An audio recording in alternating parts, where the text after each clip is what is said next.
Friends, आज हम पढ़ेंगे जीव जगत का वर्गीकरण। आर.एच. व्हिटेकर ने पंच जगत प्रणाली दी थी 1969 में।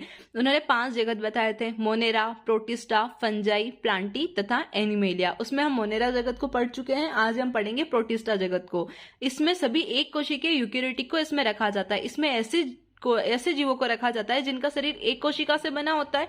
यूकेरियोटिक यानी जिसमें सुव्यवस्थित केंद्रक होता है, केंद्रक झिल्ली होती है, कोशिका द्रव्य होता है, उन जीवों को इस जगत में रखा गया है। इस जगत में क्राइसोफाइट, डायनोफ्लेजिलेट, यूग्लिनाइड, अवपंक कवक एवं प्रोटोजोआ को रखा गया है। प्रोटिस्टा जगत के बारे में हेक्कल ने सर्वप्रथम बताया था। ये जीव होते हैं वो अलैंगिक जनन, कोशिका संलयन, युग्मनज बनाने की विधि द्वारा लैंगिक प्रजनन करते हैं।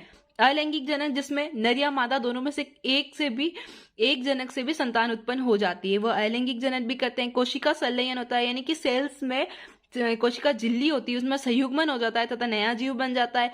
युग्मनज बनता है नर व मादा के निषेचन के द्वारा जो जीव उत्पन्न बनता है या जाइगोट बनता है, उससे नया जीव बन जाता है। ये लैंगिक प्रजनन भी करते हैं, यानी इन सब के द्वारा ये अपनी संख्या में वृद्धि करते हैं।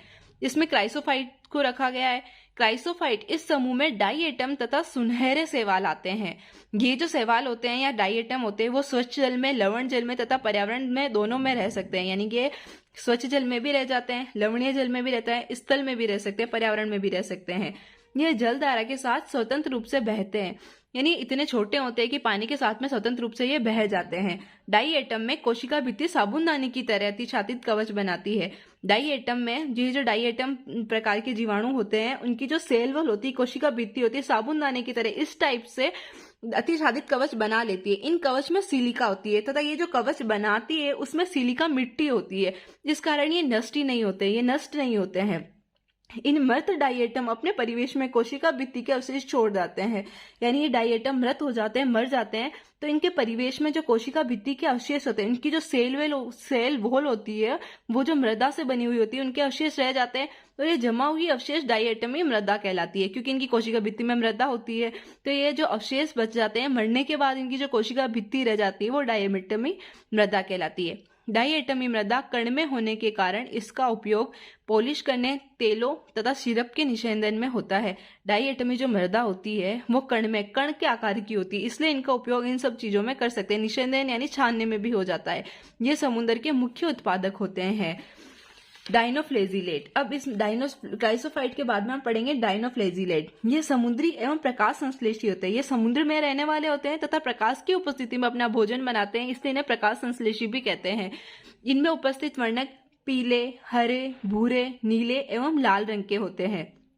इनकी कोशिका भित्ति पर सेल्यूलोज की कड़ी पट्टिकाएं पाई जाती है, यानी इनकी जो कोशिका भित्ति सेल वॉल होती है उस पर सेल्यूलोज की पट्टिकाएं पाई जाती, पट्टियां पाई जाती, कड़ी यानी कठोर पट्टिकाएं पाई जाती है। इस पर अधिकतर 2 कशाब होते हैं, यानी इस पर अधिकतर कशाब होते हैं 2, एक लंबवत तथा एक अनुप्रस्थ रूप में भित्ति पट्टिकाओं की खाच में होते हैं, यानी सेल्यूलोज की पट्टिकाएं होती है, इन पट्टिकाओं के बीच में 2 कशाब होते हैं, एक लंबवत होता है, एक अनुप्रस्थ होता है। प्राय ये लाल डायनोफ्लेजिलेट की संख्या में विस्फोट होता है। लगभग जो लाल डायनोफ्लेजिलेट होते हैं उनकी संख्या में विस्फोट होता है, यानी कि इनकी संख्या बहुत अधिक मात्रा में बढ़ जाती है, जिससे इनके जीव निकलता है तथा समुद्र लाल तरंगे दिखने लगते हैं। समुद्र हमें लाल कलर का दिखने लग जाता है, जिसके कारण मछली एवं अन्य समुद्री जीव मर जाते हैं। उदाहरण के लिए है गोनिया लेग्स। अब पढ़ेंगे हम यूग्लिनाइड। ये स्वच्छ जल तथा स्थिर जल में पाए जाते हैं। ये यूग्लिनाइड प्रकार के जो जीव होते हैं वो स्वच्छ जल में या ठहरे हुए जल में होते हैं। इनकी कोशिका भित्ति प्रोटीन युक्त पदार्थ की परत पेलिकल होती है। इनकी कोशिका भित्ति की जगह इनमें कोशिका भित्ति नहीं होती है तथा पेलिकल नामक परत होती है जो प्रोटीन युक्त पदार्थ की बनी हुई होती है, जो इनके शरीर को लचीला बनाती है। 2 कशाब उपस्थित होते हैं, एक छोटा कशाब होता है, एक लंबा कशाब होता है। ये प्रकाश संश्लेषी तथा परपोषी भी होते हैं, यानी प्रकाश संश्लेषी सूर्य की उपस्थिति में अपना भोजन बना लेते हैं तथा नहीं बना पाते हैं तो परपोषी होते हैं। अन्य जीवों को मारकर भक्षण कर इनका गुजारा कर लेते हैं तो परपोषी भी होते हैं। इनमें उपस्थित वर्णक उच्च पादपों के समान होते हैं। इनमें जो वर्णक उपस्थित होते हैं, क्लोरोफिल या जो भी वर्णक होते हैं, कैरोटीन, ये सब उच्च पादपों के समान ही होते हैं। उदाहरण के लिए है यूग्लिना, यानी यूग्लिनाइड में हमने यूग्लिना जीवों को रखा गया है। अब पढ़ेंगे हम अवपंक कवक। ये मृतपोषी प्रोटिस्टा है, यानी ये मरे हुए पदार्थ को खाते हैं। ये सड़ी हुई टहनियों को पत्तों के साथ गति करते हुए जैविक पदार्थों का भक्षण करते हैं। यानी ये सड़ी हुई टहनियां होती है, पत्तों के साथ में गति करके फिर जैविक पदार्थ जो होते हैं जीवों को खाते हैं, उनका भक्षण करते हैं। अनुकूल परिस्थितियों में ये समूह प्लाज्मोडियम बनाते हैं, यानी जब ऐसी अनुकूल परिस्थितियां होती है तब ये बीजाणु समान संरचनाएं बना जाते हैं जो कई फीट तक लंबे हो सकते हैं। प्रतिकूल परिस्थितियों में ये बिखर कर सिरों पर बीजाणु युक्त फलनकाय बना देते हैं। यानी जब प्रतिकूल परिस्थितियां होती है तब ये बिखर जाते हैं तथा बीजाणु युक्त फलनकाय यानी फलन का एक गोल पिंड रूपी संरचना बना देते हैं। इन बीजाणुओं का परिक्षेपण वायु के साथ हो जाता है। अब हम पढ़ेंगे प्रोटोजोआ। प्रोटोजोआ को भी हमने प्रोटिस्टा जगत में रखा गया है। प्रोटोजोआ में यह परपोषी, परभक्षी एवं परजीवी होते हैं। यानी ये परपोषी होते हैं, दूसरों के शरीर पर रहकर अपना जीवन यापन करते हैं। परभक्षी होते हैं, दूसरे कीटों को मारकर अपना भोजन करते हैं। परजीवी भी होते हैं। प्रोटोजोआ को 4 समूहों में बांटा गया है, यानी कि जो ये प्रोटोजोआ है उसको भी 4 समूह में बांटा गया है। पहले हम पढ़ेंगे अमीबीय प्रोटोजोआ। ये स्वच्छ जल, समुद्री जल तथा नम मृदा में रहते हैं, यानी कि साफ पानी में, समुद्री जल में तथा गीली मिट्टी होती है उसमें ये रह सकते हैं। ये अपने कूटपादों की सहायता से अपने शिकारों को पकड़ते हैं, यानी कि इनके कूटपाद होते हैं, इनके छोटे छोटे पैर होते हैं, कूटपाद होते हैं, उनकी सहायता से शिकार को पकड़ लेते हैं तथा इनमें समुद्री प्रकार की सतह पर सिलिका के कवच होते हैं तथा इनके जो समुद्री प्रकार होते हैं अमीबीय प्रोटोजोआ के, उनपे सिलिका के कवच होते हैं। उनका आवरण जो होता है वो मिट्टी का बना हुआ होता है। इनमें से कुछ एंट अमीबी परजीवी भी होते हैं।